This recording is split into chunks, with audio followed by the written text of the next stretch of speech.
Ya estamos de regreso. En relación a la reforma judicial, les informamos que se han emitido más de 20 resoluciones por parte de juzgadores federales que ordenan la suspensión del proceso de implementación de la elección judicial para el año 2025.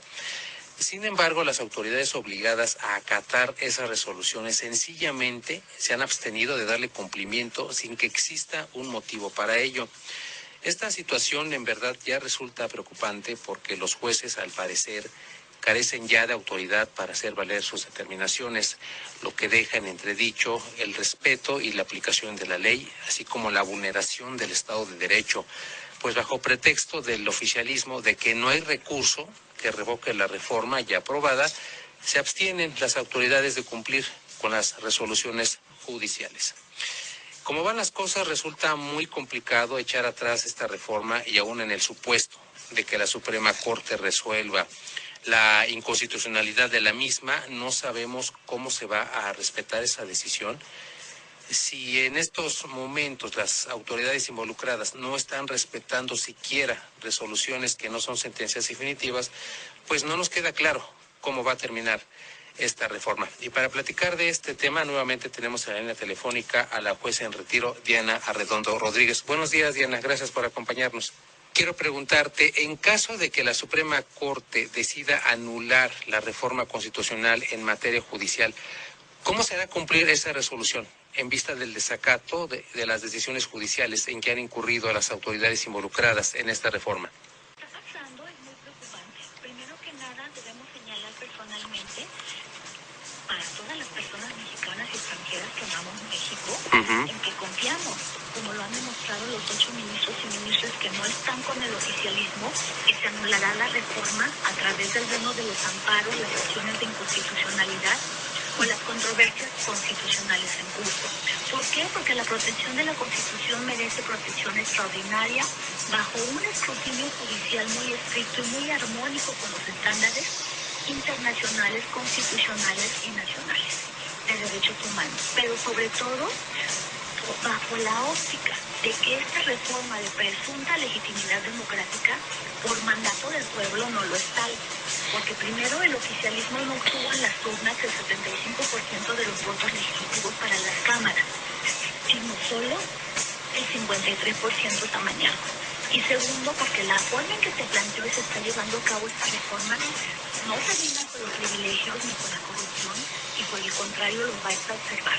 Termina con la separación de poderes, es una reforma constitucional que es inconstitucional en sí misma, que no es imprescindible y que no puede realizarse en la forma desafiada en que ha sido llevada a cabo, con violación de los procedimientos legislativos, a través de los medios y procedimientos utilizados como compra de votos cooptados de instituciones electorales, jurisdiccionales, electorales y legislativas en forma por demás paciosa, y que se sacó adelante incluso sin siquiera ser leída en ninguna de las cámaras ni de los congresos estatales que la votaron, es decir, a ojos cerrados bajo el mandato del oficialismo.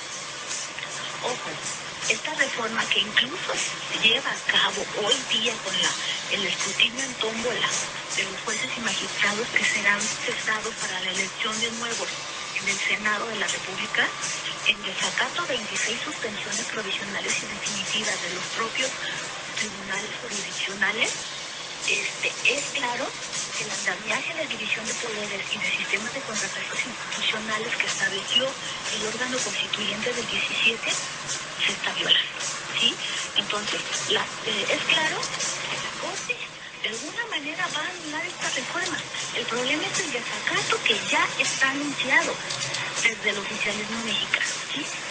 Previamente, el oficialismo se encargó de legislar para suprimir para la ciudadanía en general y los actores políticos opositores al oficialismo la concesión de la suspensión con efectos generales en contra de leyes federales en acciones de inconstitucionalidad, controversias constitucionales y en el propio juicio de amparo.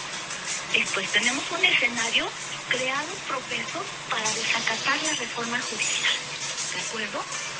Entonces, si la Suprema Corte, como es esperado, anula la reforma judicial, ya sabemos que los poderes legislativos y ejecutivos no la van a acatar. ya lo cantaron por anticipado. El presidente del Senado, Hernández Noroña, afirmó categóricamente que ni Dios Padre encarnado puede revisar la constitucionalidad de la reforma judicial aprobada. Y entonces, imagínate, Francisco, ¿quién los va a obligar internamente a acatarla? Cuando, por ejemplo, el ejército mexicano ha asumido ahora el control de la Guardia Nacional bajo el mandato de la presidenta de la República. Entonces, ¿qué nos queda?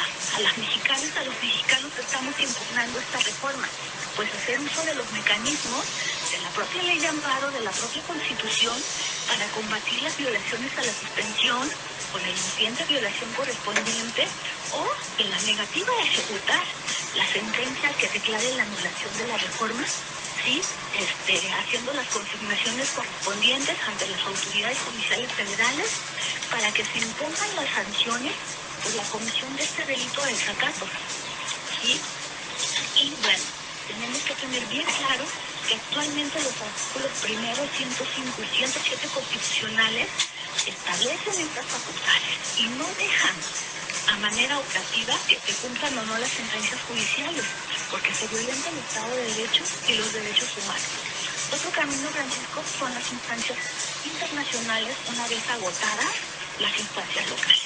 Sabemos ya que está fijada una audiencia ante la Comisión Interamericana de Derechos Humanos en Nueva York el próximo 12 de noviembre. Y dependiendo de los resultados, es probable que tengamos que acudir a la Corte Interamericana si la Comisión decide admitir a trámite este reclamo por esta violación grave a la democracia y al Estado de Derecho en México, ¿sí? Entonces yo estoy seguro que si llega a la Corte Interamericana, el Estado mexicano, siendo juzgado por estas graves violaciones, será condenado, ¿sí? Porque atenta contra el orden constitucional, división de poderes y la independencia judicial. Pero ojo, el acatamiento o no de las sentencias ante la Corte Interamericana, recordemos que no tienen una ejecución coercitiva, ¿sí? Coercitiva, parten del principio de la buena fe y del compromiso del Estado mexicano de cumplir con ella. ¿Sí? Entonces, cuando un Estado se somete a la jurisdicción de la Corte, pues se asume que va a cumplir la sentencia, ¿no? Entonces, el peligro está en que estamos a expensas de la presión política internacional, ¿sí? Y las afectaciones a las relaciones bilaterales internacionales y comerciales para que el Estado mexicano cumpla, ¿sí? Nuestros socios comerciales principales ya nos han advertido del peligro que representa para México y para nuestras relaciones con ellos esta reforma. Efectivamente, Diana, es un tema muy, muy complicado. Comentas acertadamente, ya el Ejecutivo y el Legislativo adelantaron que no van a darle cumplimiento a las distintas resoluciones de suspensión que han pronunciado diversos jueces de distrito a lo largo y ancho del país, y francamente ese es el problema. Como bien lo refieres, si la Suprema Corte va a resolver la inconstitucionalidad de la elección judicial, ¿cómo se va a cumplir en la realidad, en los hechos, esta resolución? Si estamos viendo ahorita el ejemplo de que los jueces de distrito, pues válgame la expresión, ni siquiera los pelan en cuanto al alcance y el sentido de sus resoluciones. ¿Qué va a pasar cuando la Suprema Corte resuelva la inconstitucionalidad? Yo creo que la manera de obligar al Estado mexicano, como lo comentas, pues sería una instancia internacional. Aquí en México yo creo que no hay ninguna otra autoridad que pudiera hacerle eco al Poder Judicial, así que tendrá que ser una autoridad internacional la que constriña al Estado mexicano a salvaguardar la democracia y la vigencia del Estado de Derecho que se ha visto vulnerado por esta reforma